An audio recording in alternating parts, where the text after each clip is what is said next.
So, hello and welcome. I'm Alex and I'm here crashing. My party. Well, I was going to say your channel, straight up your party.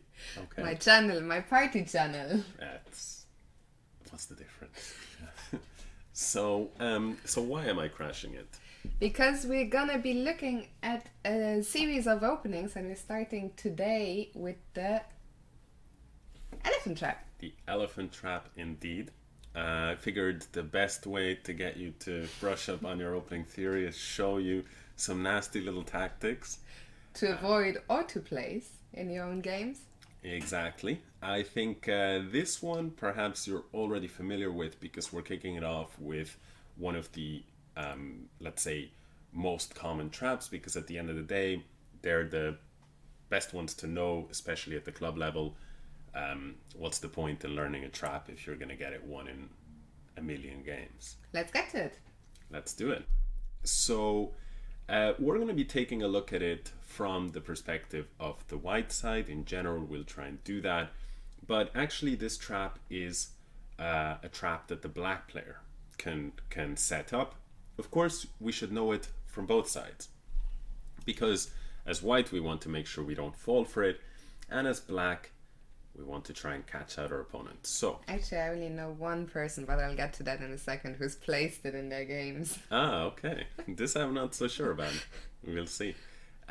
So basically, it's a queen's pawn opening trap, and here after the move c4, we've got usual queen's gambit stuff, and then you can play it in a few different orders, but basically black plays, let's say, e6, the knight jumps out to c3, and the knight comes to f6. Now, in this position, the most common move that white plays is he usually takes the pawn, but other times he plays the move bishop to g5. These are the two most common moves here. And this is actually what's really nice about the trap, because in either case you can play it. So let's say in this case that he plays the move bishop to g5, we're going to respond with knight bd7. And if he were to play pawn takes d5, then after pawn takes d5, bishop g5, We're still going. Knight d7. exactly, we can still play the move knight d7. And so the idea is that it looks as though we're hanging a pawn. Many players will see that if we take this pawn, black The knight is pinned. exactly cannot capture back because you lose the queen, and that's where they'll stop. It works really well. It doesn't work so well against the absolute beginner because the beginner doesn't see this, right? And it doesn't work so well against the expert. But it works well against the club Somewhere player. in the middle, yeah. Exactly. Which luckily is the type of player that club players are mostly facing. And so why can we not take this pawn? Well, I suspect you already know this. I only looked when we discussed this video yesterday. I looked it up and I was like, oh yeah, there was a little something there. So if white takes on d5, you're gonna get a cold shower. Absolutely. Metaphorically, if not literally. So here, maybe after losing a game like need a this, cold shower. you would need, exactly. So Because I'm going to recapture your knight. exactly. Very good. So we take here the knight. Now we offer the queen. Which white has to take because we've just won a piece. Exactly. What Else to do? And so bishop takes queen here is the only move. And now Now I'm gonna give you a little check. a little check here on b4, and we see the problem. The king has no squares. Exactly. So white must play queen to d2. And we'll capture the queen. Or Well, maybe we don't even If have we want to be really sick, you just take here because this is what you had picked up on. Of course, the bishop is defended. Yeah. But if you are a normal human being, you will take here, and king takes d2, and king takes d8. And black is a piece up. Exactly, the dust has settled, and that's a piece for just a pawn. And even in the database here, we see that even a player rated 2200 plus fell for this. Shout out to David Medrano. Out of perverse curiosity, I actually checked who he was, who he was on the FIDE website, which was completely unnecessary, and apologies to Mr. Medrano for my curiosity. But while there's only one game on this database, it's interesting as well. Actually, 2261 was his rating in 02.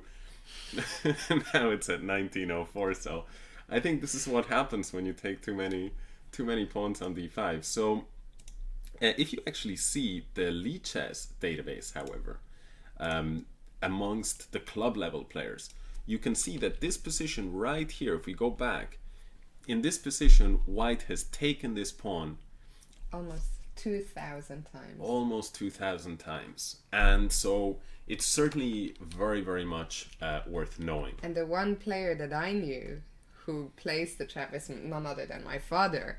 My father is rated about 1,600 and he placed it against a 1,900 plus opponent and won his game. Yeah. Wow. So it can only, I always thought, I remember when he showed me that many, many moons ago, I was like, how could his opponent fall for that at 1,900 plus? But it can win you many games, and if you're on the white side, you better be familiar with it. Absolutely. Let's just show it, because we are trying to trap from the black side. I think for completeness, let's quickly show it from the black perspective. So if, let's say, we go back, if white plays d4, you can play d5 here, and after c4, e6. So this is the most common way to play. A really nice way to start out if you're a club player, symmetrical positions. And after the moves knight c3, knight f6. Now, whether or not white first captures you or immediately pins you, those are the two main moves. In either case, you meet with the same move. And it's worth pointing out that if white doesn't fall for the trap, you get a perfectly fine game. Exactly. For example, if you play the move, if white plays e3, which is the way they should continue, then in this case, black, I recommend to continue with the move c6. And after white develops his knight, I like this move queen a5, which is the so-called Cambridge Springs variation. And one of the reasons I recommend this line is because white at the club level mostly captures here immediately. Maybe they're uncomfortable about this X-ray, I don't know. But it's really nice because you really shouldn't do this. This is not the best also move. Maybe they are worried about knight e4, things exactly like that. So for example, bishop goes to d3 can be met by taking, and after bishop takes, knight e4, and it's exactly what you're talking about with a double attack here, which has scored a lot of wins for black. So certainly that's a nice little idea, and it's positionally sound. It's played at the very highest levels. Let's just show, I guess I will finish by showing the actual trap from the black side. Exactly. So here we capture back, and if knight takes d5, maybe after we capture, we can do like, oh no. Yeah, even when you're playing online, just do that for the kind of the energy head in hand. So here, don't be like a few people who from the black side, they didn't realize the trap and they played moves like c6 or bishop e7, and they gave white a free pawn. So here we capture, bishop takes d8, and we rely on this check. And that is a clean piece. If you want, of course, to really touch up on your knowledge, I was in preparation for this video, I looked at the Wikipedia page of the elephant trap in the Queen's Gambit decline, and somebody really went to some serious work here with this, which really I felt really captures the spirit of the trap, and really helpful actually as a chess player, I think, to see this. I think once you've seen that picture, you won't forget the elephant trap on the board. Absolutely. And I think that concludes this little video. Hopefully only the first of many more to come in this little experiment of ours. Yes. And by the way, one last very important detail.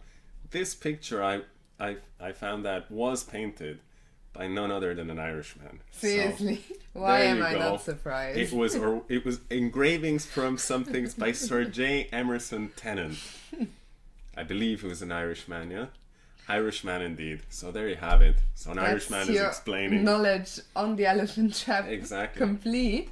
Okay. Let us know in the comment section below whether you liked this format, whether you'd like to see more, if there are more traps that you'd like us to look for you, etc., Yes. etc. And post your games under the comments if you catch somebody out. Name and shame, I might say. Absolutely. So yeah, hope you enjoyed this video, and hopefully you'll see plenty more of us in the future. Yeah, if people like it, we can do this again. So, see you in the next video.